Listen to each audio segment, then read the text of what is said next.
Good morning students. Today we are going to start chapter 1 of class 9th exercise 1.1.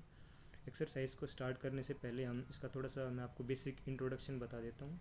2 से 3 minute का होगा मुश्किल से। इसमें कुछ टर्म्स हैं बेटा, वो हमें याद रखनी है। जैसे सबसे पहले आता है इंटीजर। इंटीजर क्या होते हैं? जितने भी होल नंबर्स हैं इंक्लूडिंग पॉजिटिव और नेगेटिव नंबर्स और कॉल्ड इंटीजर। ठीक है, जैसे नंबर लाइन पे हम जितने भी नंबर शो करते हैं प्लस की वैल्यू और माइनस वाले नंबर और इंक्लूडिंग ज़ीरो, वो सभी क्या होते हैं बेटा? इंटीजर होते हैं। ठीक है, इस बात का आप ध्यान रखना। उसके बाद आता है नेचुरल नंबर। तो नेचुरल नंबर बेटा हमेशा आपके 1 से स्टार्ट होते हैं। 1 2 3 4 इस तरह से इन्फिनिटी तक वो नंबर चलते रहेंगे, तो वो सारे नेचुरल नंबर के अंदर आएंगे। उसके बाद बारी आएगी बेटा होल नंबर्स की। होल नंबर 0 से स्टार्ट होते हैं। 0 1 2 3 4 5 इस टाइप से इन्फिनिटी तक ये भी चलेंगे। उसके बाद रैशनल नंबर होते हैं बेटा। रैशनल नंबर हमेशा p बाई क्यू की फॉर्म में होंगे and q not equal to zero. मतलब क्या कह रहा है कि p बाई क्यू का मतलब बेटा इसमें 2 नंबर होते हैं, एक न्यूमिनेटर में होता है और एक डिनोमिनेटर में होता है। जैसे मैंने लिख दिया 2/3, ये क्या है? एक रैशनल नंबर है। 4/3 ये भी एक रैशनल नंबर है। बट आप ये देख लेना, जो नीचे वाला नंबर है वो ज़ीरो नहीं होना चाहिए। ठीक है, अगर ज़ीरो हो जाएगा तो वो नॉट डिफाइन हो जाएगा। और 5 इज इक्वल टू 5/1। ठीक है, ये भी बेटा एक ही बात है।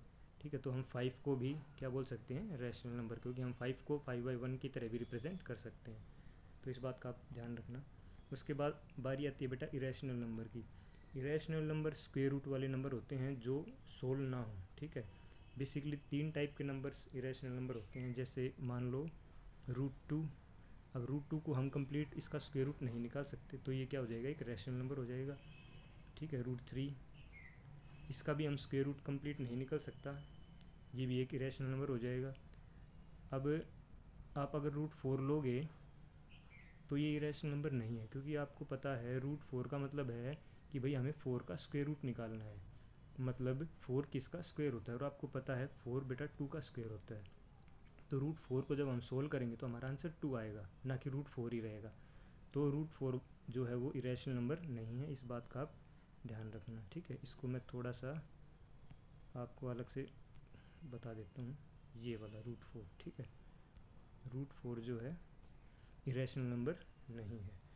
अब पाई, ठीक है, पाई भी क्या है? एक इरेशनल नंबर है। और डेसिमल वाले नंबर, ठीक है, जिसमें जो डेसिमल है वो ख़त्म ना हो, ठीक है, और ना वो रिपीट हो, वो मतलब अलग अलग नंबर डेसिमल के बाद अलग अलग नंबर चलते जाएं इन्फिनिटी तक, वो भी इरेशनल नंबर होते हैं। जैसे एक नंबर आप लिख लो, मैंने लिख दिया जैसे 2.516, उसके बाद ऐसे डॉट डॉट डॉट लगा देंगे, मतलब ये भाई चल ही रहा है, कभी ख़त्म नहीं होगा ये। ठीक है, ये डिवाइड कभी ख़त्म नहीं होने वाली। तो इस टाइप के नंबर, ये सभी नंबर बेटा इरेशनल नंबर होते हैं। बस इस बात का ध्यान रखना। जो ये √4 वाला केस है ये थोड़ा सा अलग है। √4 को हम सोल्व कर सकते हैं।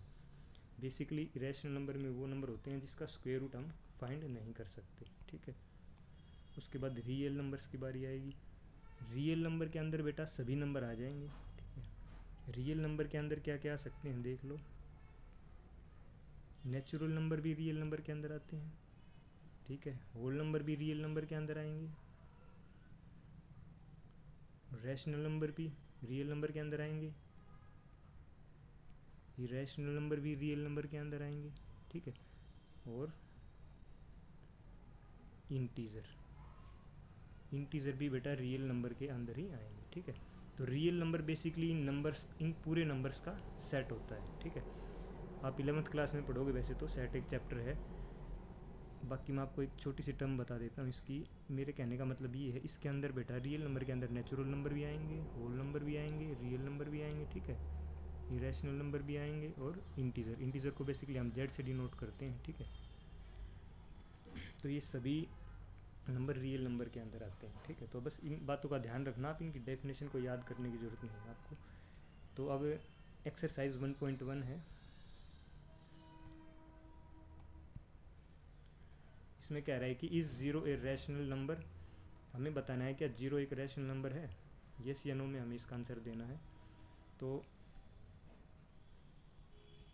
Zero is a rational number, पहले मैं ज़ीरो लिख दूँ। ठीक है, और ज़ीरो के नीचे मैं क्या लगा सकता हूँ बेटा? 1। हम किसी भी नंबर के नीचे 1 लगा सकते हैं। तो 0/1 हो गया। अब आपने देखा 0/1 में नीचे वाला नंबर 0 नहीं है, ठीक है। और जब नीचे वाला नंबर 0 नहीं है तो हर केस में ये नंबर क्या होगा बेटा, रैशनल नंबर होगा।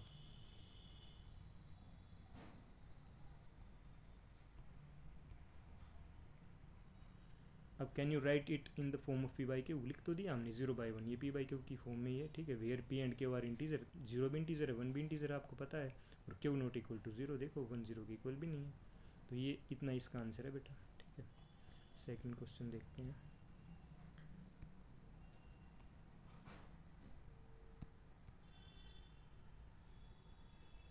इसमें कह रहा है find 6 rational number between 3 and 4। ये क्वेश्चन बहुत ही इंपॉर्टेंट है बेटा, एग्ज़ाम पॉइंट ऑफ व्यू से हमेशा आता है, इसको थोड़ा ध्यान से समझना आप। 3 और 4 के बीच में हमें 6 रेशनल नंबर चाहिए, ठीक है। तो जब भी इस टाइप का क्वेश्चन आ जाए तो आपको क्या करना है, कोई भी एक नंबर उठा लेना आप, और वो नंबर मतलब 7 या 8 तो हो ही, ठीक है। मतलब बड़ा नंबर उठाना है, अगर छोटा नंबर उठाओगे तो फिर इसके बीच के रैशनल नंबर आप निकाल नहीं पाओगे, ठीक है। जैसे मान लो मैं लिख दूँ, इसको मैं मान लो 2 से मल्टीप्लाई करूँ, ठीक है। ऊपर भी और नीचे भी करना पड़ेगा क्योंकि रैशनल नंबर p/q की फॉर्म में होता है, ठीक है। तो ये हो जाएगा बेटा 6/2, ठीक है। इसके नीचे आप 1 लगा सकते हो, रैशनल नंबर में हम 1 लगा सकते हैं। इसको भी हमें ये डिनोमिनेटर सेम करना है, ठीक है। नीचे इस पे भी हमें 2 चाहिए, तो इसको भी 2 से मल्टीप्लाई करूँगा। ये हो जाएगा बेटा मेरा 8/2, ठीक है। अब देखो डिनोमिनेटर में सेम आ गया, बट 6 और 8 के बीच में तो नंबर तो एक ही होता है 7, बट हमें तो 6 निकालने हैं ना, 6 रैशनल नंबर निकालने हैं, इसलिए थोड़ा सा हमेशा बड़ा नंबर ही लेना, ठीक है। अगर आप छोटा नंबर लेके देखना चाहो तो ऐसे चेक कर सकते हो, कोई दिक्कत नहीं है, ठीक है। तो हम थोड़ा सा बड़ा नंबर लेके देखते हैं बेटा। अब देख लो 8 3 जा 24, 8 4 जा 32, 24 32 के बीच में 6 रैशनल नंबर आराम से आ जाएंगे, ठीक है। तो इसको मैं 3/1 लिख दूंगा और 8 से ऊपर नीचे क्या कर दूंगा बेटा, मल्टीप्लाई कर दूंगा, ठीक है। इसी तरह 4/1 लिख के इसको भी मैं 8 से ऊपर नीचे मल्टीप्लाई कर दूंगा। इस बात का ध्यान रखना आप, जहाँ जी नीचे वाला नंबर सेम रहना चाहिए, ठीक है। और जिस नंबर से आप मल्टीप्लाई करोगे उसी नंबर को ऊपर भी मल्टीप्लाई करना है और सेम नंबर को नीचे भी मल्टीप्लाई करना है, इस तरीके से। ऐसा नहीं है कि यहाँ पे आपने 8 लिख दिया, यहाँ पे 7 लिख दिया, ठीक है, वो गलत हो जाएगा। और इस बात का ध्यान रखना डिनोमिनेटर सेम होना चाहिए। अब देखो 8 को 3 से मल्टीप्लाई करोगे तो 24 आएगा, 8 को 1 से करोगे तो 8 आएगा, 8 को 4 से करोगे तो 34 आएगा, 8 को 1 से करोगे तो 8 आएगा। अब डिनोमिनेटर सेम है, ठीक है। तो हम इजीली इसके बीच के 6 रैशनल नंबर निकाल सकते हैं।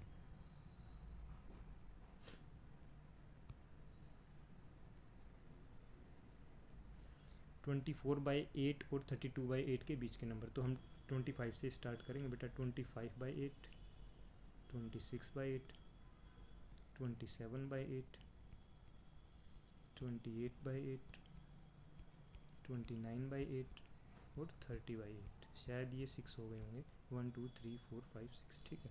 7 पूछे तो आप 31 भी लिख सकते हो, 8 पूछे तो थोड़े और बड़े नंबर से मल्टीप्लाई कर लो, ठीक है। क्वेश्चन ऐसे ही निकलेगा। अब ठीक है, ये हमारा कौन सा क्वेश्चन था, सेकंड क्वेश्चन, ठीक है बेटा। अब थर्ड क्वेश्चन देखो।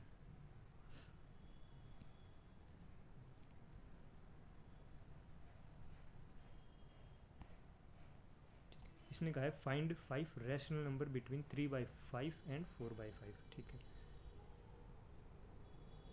मेथड हमारा वही सेम रहेगा बेटा, डिनोमिनेटर को हमें सेम करना है, ठीक है। इसमें डिनोमिनेटर पहले से ही 5 दे रखा है, तो हमें बस एक नंबर लेना है और उस नंबर को ऊपर नीचे दोनों तरफ मल्टीप्लाई करना है। नंबर थोड़ा सा बड़ा ले लेना, ठीक है। अब की बार हम क्या लें बोलो, 8 ले ले, 7, चलो 7 ले लेते हैं। हमने 7 नंबर लिया, 7 को ऊपर भी मल्टीप्लाई करो और नीचे भी करो, ठीक है। 7 को ऊपर भी मल्टीप्लाई करो और नीचे भी करो। अब एग्ज़ाम में ज़्यादा टेंशन लेने की ज़रूरत नहीं है, ऐसा आपको लिखना नहीं पड़ेगा कि take 7 and multiply numerator and denominator both, ठीक है। आप डायरेक्ट कर सकते हो, नंबर एक भी नहीं कटेगा, इस बात से आप टेंशन फ्री हो जाओ। 7 3 जा 21, 7 5 जा 35, 7 4 जा 28, 7 5 जा 35। मैं थोड़ा बड़ा बड़ा लिख रहा हूँ बेटा, ताकि आपकी आइज़ पे भी ज़्यादा स्ट्रेन ना पड़े और आराम से पढ़ पाओ। तो अब इसके बीच के हम नंबर्स आराम से निकाल सकते हैं। 22/35 इसके बीच का ही नंबर है, rational number 23/35, 24/35, 25/35 and 26/35। 1 2 3 4 5 rational number हमारे हो गए बेटा ये। ठीक है, तो ये क्वेश्चन आप ज़रूर करना बेटा, एग्ज़ाम हर बार एग्ज़ाम में आता है, फाइनल एग्ज़ाम में हर बार आएगा, और ये आपके यूनिट टेस्ट वगैरह में भी आ सकता है। ठीक है, तो ये हमारा थर्ड क्वेश्चन था। फोर्थ क्वेश्चन देख लो। एक क्वेश्चन मैं आपको प्रैक्टिस के लिए दे देता हूँ, आप इसको देखना, ठीक है, करके देखना। जैसे आप लिख लो 11/2 और 13/2। ठीक है, 11/2 और 13/2, इस क्वेश्चन को आप करके लाओगे। आप अपनी तरफ से इसको अपनी कॉपी में करके देखना, आपसे निकलेगा या नहीं निकलेगा। ठीक है, ये एक अलग से क्वेश्चन मैं और करा देता हूँ आपको, जिसका डिनोमिनेटर जो है वो थोड़ा सा अलग हो। उसको कैसे करेंगे, मान लो आपको यहाँ पे लिखा हुआ है बेटा 3/5। ठीक है, और यहाँ पे लिखा हुआ है 5/4। ठीक है, अब देखो इसका डिनोमिनेटर अलग है, तो हमें क्या करना है, इसका डिनोमिनेटर सेम करना है। डिनोमिनेटर सेम करने के लिए आप ये देख लो 5 और 4 दोनों की टेबल में कौन सा नंबर आता है। ठीक है, वैसे तो आप सभी को टेबल आती है, बट फिर भी एक बार मैं इजीली मेथड से आपको बता देता हूँ। 5 की टेबल हम लिखेंगे तो 5 10 15 20 25 30। ठीक है, इस तरफ आप 4 की लिखो, क्योंकि नीचे वाले नंबर को देखना है आपको, ऊपर वाले को नहीं देखना अभी के लिए। ठीक है, 4 की टेबल आप लिखो। अब इतना लिखा तो हमें पता चला कि इन दोनों में कौन सा नंबर कॉमन है। देखो 20 दोनों में आ रहा है ना। ठीक है, तो हमें नीचे वाले नंबर को 20 बनाना है। तो आप क्या करोगे, 5 को 20 बनाने के लिए क्या करोगे आप बताओ। मैंने कहा है आपको नीचे वाले नंबर को 20 बनाना है, तो 5 को किससे मल्टीप्लाई करोगे कि ये 20 आ जाए, 4 से ही तो करोगे। 5 4 20 होता है, तो इस 4 को ऊपर भी करना है, इस बात का बस ध्यान रखना बेटा। ऐसे ही ये 5/4 है, 4 को 20 बनाने के लिए 5 से करना पड़ेगा, तो ऊपर भी करेंगे नीचे भी करेंगे। तो ये हो जाएगा बेटा 12/20, और ये हो जाएगा 25/20। ठीक है, देखो डिनोमिनेटर हमारा सेम हो गया। अब हम इसके बीच के रेशनल नंबर निकाल सकते हैं। 3 रेशनल नंबर मैं लिख देता हूँ, 13/20, 14/20, 15/20। जितने पूछे आप आगे तक लिख सकते हो इसका। ठीक है, तो ये एक थोड़ा सा अलग क्वेश्चन था, ये मैंने आपको करा दिया। जिसका डिनोमिनेटर अलग अलग हो उसको सेम कैसे करेंगे। आप सिंपली टेबल लिखना और ये देखना कौन सा नंबर कॉमन है। उसी जो नंबर कॉमन है, जैसे 20 कॉमन था, तो हम 5 को किससे मल्टीप्लाई करेंगे, 20 आए तो ऊपर नीचे उसी नंबर से आपको मल्टीप्लाई करना है। और इसमें भी ऐसे ही चेक करना है कि 4 को किससे मल्टीप्लाई करें कि 20 आए। नेक्स्ट क्वेश्चन है फोर्थ क्वेश्चन, ये शायद से लास्ट क्वेश्चन है बेटा इस एक्सरसाइज का। इसने कहा है state whether the following statement are true or false, give reason. ठीक है, every natural number is a whole number. इसने कहा है every natural number is a whole number. तो फर्स्ट हम क्वेश्चन यहाँ पे सोल्व करते हैं। Every natural number is a whole number, बिल्कुल ठीक है, ये तो यस हो जाएगा। अब अगर इसका आप रीज़न देना चाहो तो क्या रीज़न दे सकते हो कि नेचुरल नंबर स्टार्ट विद 1, बस इतना लिख देना आप। Natural numbers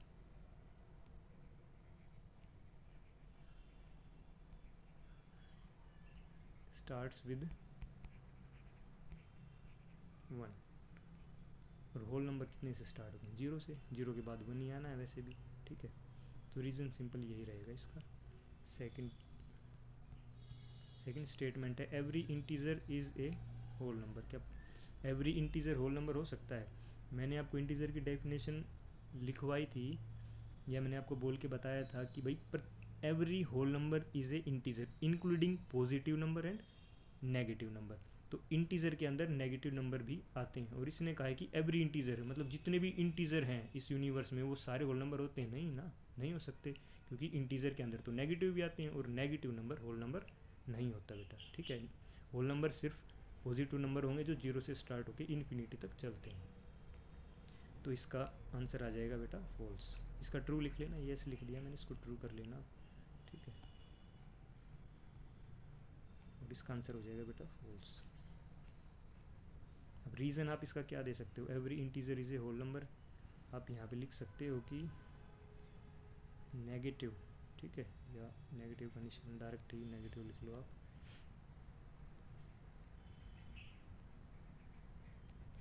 negative numbers are not whole number, ठीक है, बस negative number are not whole number, negative जो नंबर्स होते हैं वो होल नंबर्स नहीं होते। ज़्यादा इसको खोल के लिखने की जरूरत नहीं है बेटा, इतना ही आपके लिए रीज़न बहुत है। अब इसका थर्ड पार्ट करते हैं। थर्ड पार्ट में क्या कह रहा है, every rational number is a whole number. क्या एवरी रैशनल नंबर मतलब जितने भी रैशनल नंबर हैं क्या वो सारे होल नंबर हैं? नहीं हो सकते ना बेटा। अब देखो ध्यान से, सारे रैशनल नंबर तो होल नंबर नहीं हो सकते ना। जैसे 5 है, 5 तो ठीक है भाई, 5 एक रैशनल नंबर है और ये होल नंबर भी है, बट जैसे ही 5/4 आ जाएगा, ठीक है, जैसे ही 5/4 आ जाएगा, ये तो सिर्फ रैशनल नंबर है, ये होल नंबर नहीं है। क्यों नहीं है? क्योंकि होल नंबर तो बेटा काउंटिंग नंबर होता है इंक्लूडिंग ज़ीरो, ठीक है। जो अपोन में जो नंबर होते हैं, p/q की फॉर्म में जो नंबर होते हैं वो होल नंबर नहीं होते, इस बात का आप ध्यान रखना, ठीक है। तो इसका भी आंसर क्या हो जाएगा बेटा, फॉल्स हो जाएगा, ठीक है। इसका आंसर हम लिख लेंगे फॉल्स। अगर आपको इसका रीज़न देना है तो आप लिख सकते हो 4/5 is not a whole number.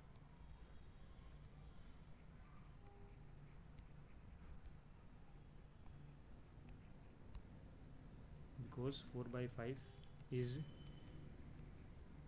in the form of p/q, ठीक है। तो ये बेटा आपका चैप्टर 1 था, ये हमने कंप्लीट कर लिया।